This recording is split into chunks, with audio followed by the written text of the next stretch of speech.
interviews with business owners and veteran executives who share their wisdom and expertise to help you de-stress, free up time, and make more money. Profits of IT.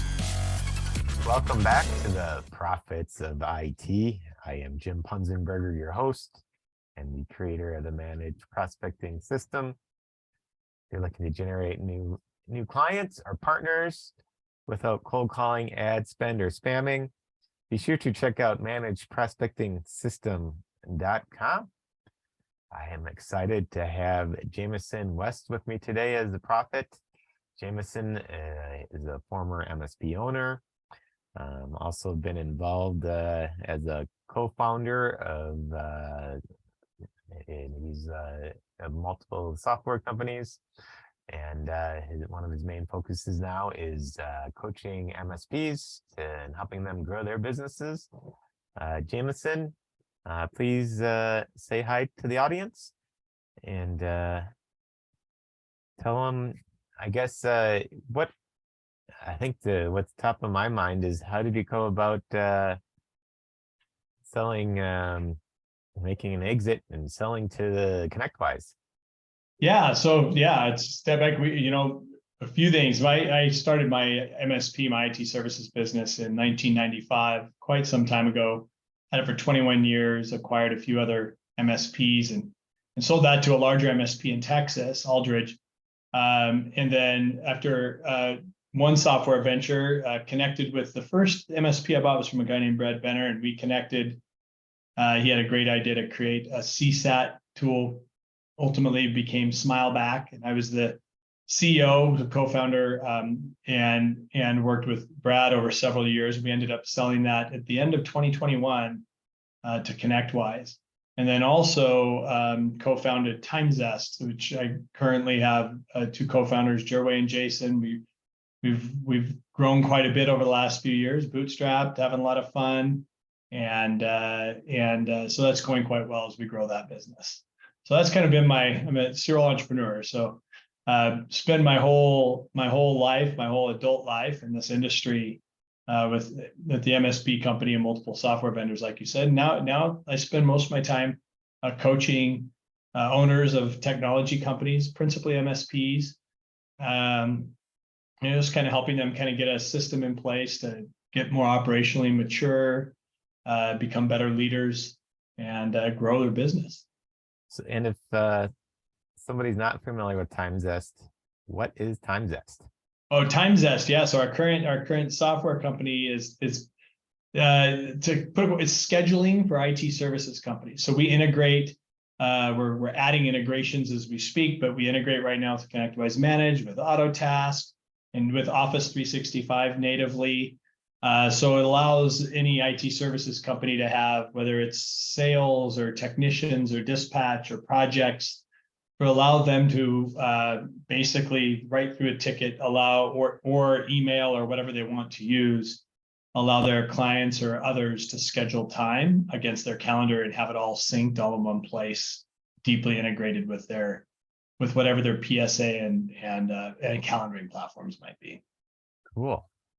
So I guess moving on, and the other question I have for you is, you've made multiple exits. It sounds like it's been a successful career. And what would you say are some of the keys to your success, or what one might call your superpower when it comes to business? And how can others learn from that to be more successful themselves? Sure. So I wouldn't say that I have a superpower around exits, but I do have some powers around being an entrepreneur. Ultimately, I think an empathetic approach to how we grow a business, being like a never-ending student to entrepreneurialism. I really enjoy I've been a member of EO for over 10 years, Entrepreneurs Organization. Learn a lot about constantly working on myself, becoming a better leader. And really understanding the nuts and bolts of how business is done, not at a deep tactical level, but at a high vision strategy level, and knowing that it all starts with people and relationships first, and the money's got to got to connect and make sense. And if you get those two things right, everything else can fall. Marketing, sales, operations, all those pieces can come together. But at the very top, you've got to just have this clarity of vision and strategy and finance. And that's kind of where I focus and enjoy spending my time. Yeah. And, you know, exits are only as successful, and like nobody really sometimes knows how successful or not successful an exit was. I get right, like I could exit not published. unmitigated failure as an exit, so who knows, right? But yeah, like yeah, I sold to 𝐓𝐡𝐞 well, did you sell for $1 or did you sell for $100 million? No, we did all right, but I also had a very small piece of equity in that I was the CEO, so it was a good exit, and it was nice to do. But it was, you know, nothing was personally like a career ending for me. And so I continue on, but I continue on because I'm really passionate about what I do. But yeah, my exits, I learned a lot. My exit, I actually wrote a book. It's The Emotional Side of Selling a Small Business, right here on the shelf. So I wrote the book based on my very loosely on my exit from my IT services business, but it's really for any small business owner who's going through an exit or thinking about an exit. Like, what are the trials and tribulations? You can read up as much as you want on the valuations, the legalese, the books and taxes. It's all out there. Not a lot of information on the turmoil of like what really happens emotionally as you go through it. It's right. A whole nother, nobody tells you, right? So that's what the book's about. We're kind of saying, hey, there's a lot of stuff. It's the roller coaster, and it usually doesn't happen as fast as you think it should, or the way you want it to either. Like, you know, I've been through it myself, and I would say it was a roller coaster going through that process. And absolutely, I've been on both sides. So, and I would say that, you know, I guess, do you have tips in the book on how to prepare for the emotional side of it? Yeah, 100%. That's exactly how I did. So the way I approached the book was I went to several friends in the industry, people I knew who'd been through sales or acquisitions, including my mentor, Arlen Sorensen, like just people who I just really had who actually ended up writing the foreword for the book as well. And what I did is I gathered case studies from each of them, which are at the end of the book. So the last third of the book is like, here's kind of something I went through, and here's how I worked it out, and here's some advice for how you might mitigate this challenge in the future. You know, as an example, Arlen's kind of advice is to, before you get to the point where you're emotionally invested, be extremely clear and write down your non-negotiables, and never let yourself fall below those non-negotiables, right? Brilliant advice, and something I hadn't done. So, and then the first 2/3 of the book is a fable. So it's a fictional journey of somebody going through the process of selling their small business. So you kind of get all these, they're on the roller coaster. So we describe that, all those ups and downs, and then, you know, it comes to a conclusion. And then ultimately you can go through the case studies and kind of get an idea of like, wow, you know, this was built off real things that happen to people all the time when they go through this process. And we just put them all together to create a fable that I think any small entrepreneur would really connect with. And by small, I mean like anybody under anybody under like 30 or 40 employees that has a small business, and they're thinking about what an exit might look like and how it affects them personally. So any tips on preparing, like what would be like any quick 30-second tips on how to prepare yourself emotionally before you... How to prepare yourself emotionally? Well, that first one I would actually say is one of the very first things. Know what you... you basically write down your non-negotiables. Yeah, so one of them is like the struggle, I believe, and is, and you know, it's different if you're acquiring a business, you're not as emotionally invested in it. It's an asset that you're acquiring. But when you're selling, for a lot of entrepreneurs, especially ones that started their business and grew it for 15, 20, 25 years, it's like raising a child, and now you're going to sell it. So you're a lot more invested in the outcome. Also, it's probably your financial independence in your retirement that relies on with the exit value. So there's all these things that are tied up into why people get emotionally invested.